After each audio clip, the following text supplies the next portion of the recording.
How's it going, everybody? Welcome back to the channel. In this video, we'll be taking a look at the moves that the Toronto Argonauts made in the 2023 CFL offseason so far. Obviously, the Argos are coming off a Grey Cup championship, and for any team defending a Grey Cup championship, there's always the risk of losing a lot of players due to free agency.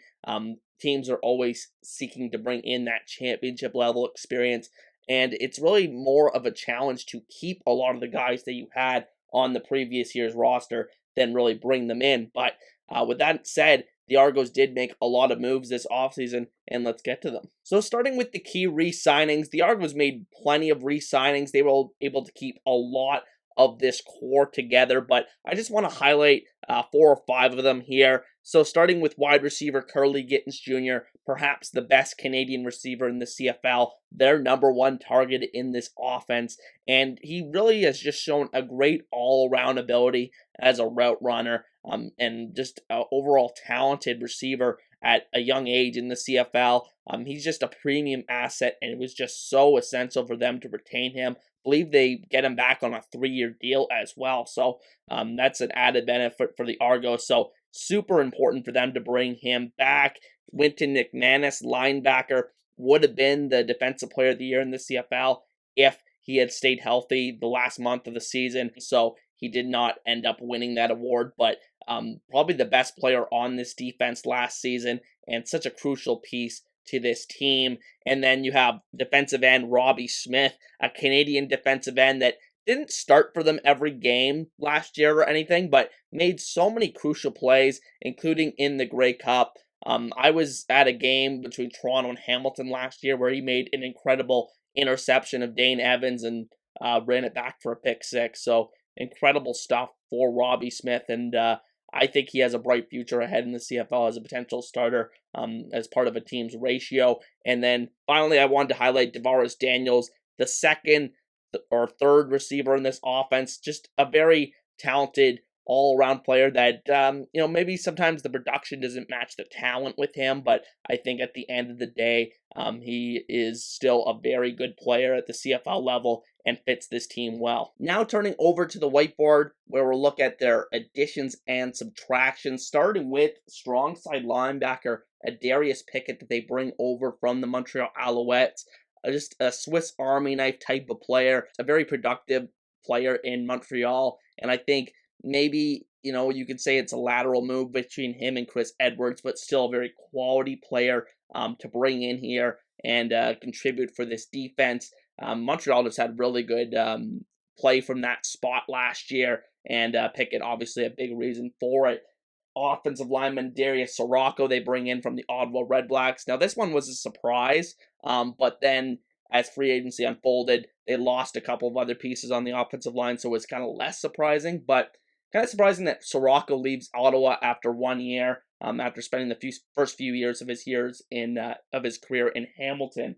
But Sirocco, a very talented player, former first-round pick of the Tiger Cats, developed into a very solid starter with the Tiger Cats. Last year with Ottawa, maybe he wasn't as good, and maybe that's why he ultimately ended up leaving and going to Toronto here. But I think that a very talented player, and he'll be a day 1 starter for this team this season. And then moving on to their big addition this offseason, defensive end Folarin Oromalade from the Calgary Stampeders, another Calgary Stampeder that they bring over to this team. It's worked very well for them so far the last couple of years, but Oromalade, really great season last year for the Stampeders. A guy that, if you look beneath the numbers, the advanced analytics, he got a ton of pressures last season, and, he wasn't always able to translate them into sacks, but over the long term, if you keep getting those pressures, those are going to translate into sacks and really influence the quarterback that you're playing up against. So I think that was a really good addition and really will help this pass rush this season. Then you have defensive lineman Thomas Costigan, who comes in from the Montreal Alouettes, gets traded midway through last season from Edmonton to Montreal, plays the last couple games of the year with Montreal, and at the end of the day, is a guy that has a lot of versatility, can play inside a little bit and on the outside. Don't know if he's for sure going to be a starter on this team this year, but I think is just a very useful guy because of that versatility. And then you have linebacker Jordan Williams, who they trade for, which is why there's an asterisk there, from the BC Lions. He was the #1 overall pick in the 2020 CFL draft, had an excellent rookie season where he won Rookie of the Year in the CFL. But last year, he kind of just lost his way a little bit. I picked him actually to win Most Outstanding Canadian, so you can blame me for the step back he had last year. But they had other guys emerge at that position in BC, so that's what led to the trade here to Toronto. And everybody thought at the time that they were going to lose Henoch Muamba, who won Grey Cup MVP, obviously, but they were able to bring him back at a later date. So they have Muamba, Jordan Williams, and McManus in that linebacking core. Very, very talented linebacking core, but you gotta wonder about the allotment of playing time there between those three guys. Williams may get the short end of the stick even after being traded here. But the Argos gave up a first-round pick for him, so I assume he will play a lot still in this defense. Then you have wide receiver David Unger that they bring over from the Hamilton Tiger Cats, a shorter receiver that doesn't really have a ton of upside in my opinion, more of like a depth position for this team. I think they have plenty of other Canadian receivers that will be ahead in the pecking order, but still a depth addition for this team. And then running back Mario Vilazamar, just more of a depth running back piece that probably will contribute on special teams if he is on the roster this season. But at the end of the day, those are just the major additions. Like I said, I think most of this offseason about the Argos was about retaining of their key players from that championship team. They were able to do that, plus add a couple of key pieces here, such as Aram Alade, which I think is going to be huge for them. So I think it's been a very successful offseason so far for them. But with that said, we also have to take a look at the losses that this team has suffered this offseason, starting with defensive end Ja'Garett Davis, who comes in for 1 year this past year, extends that streak of him making it to the Grey Cup every game, every year of his career, and wins a championship with the Argos, but ultimately goes back to Hamilton after that one season. I mean, it's hard to complain when you do replace him with Aram Alade, who's a much younger player and arguably was a more productive player last season. But at the end of the day, Ja'Garett Davis does bring a lot of star power to the table in the CFL and a lot of experience, so it's worth noting.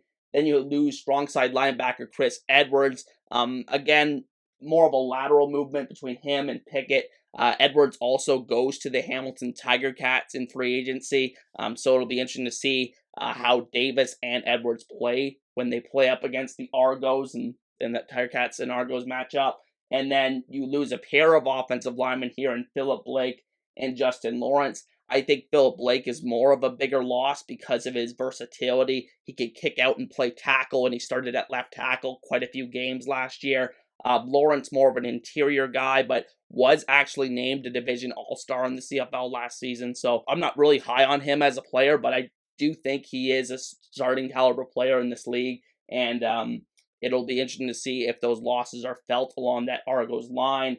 And then you lose a couple of receivers here in Eric Rogers and Juwan Brescison. The Argos have a lot of talent in that receiving core and a lot of guys that are really budding for more opportunity the last couple of years. So it makes sense they let these two guys go. Brescison goes to Saskatchewan. Eric Rogers is still unsigned, but both of these guys has really struggled with injuries the past couple of seasons, and I think that led a lot into the decision to not re-sign them.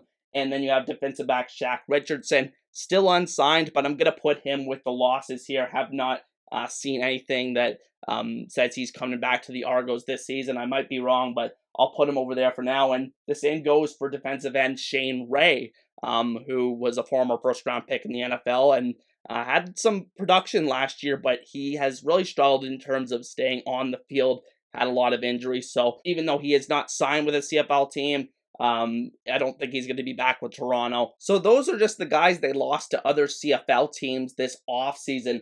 But there's also a bigger loss that we need to talk about here, and that is quarterback McLeod Bethel Thompson that signs in the USFL with the New Orleans Breakers.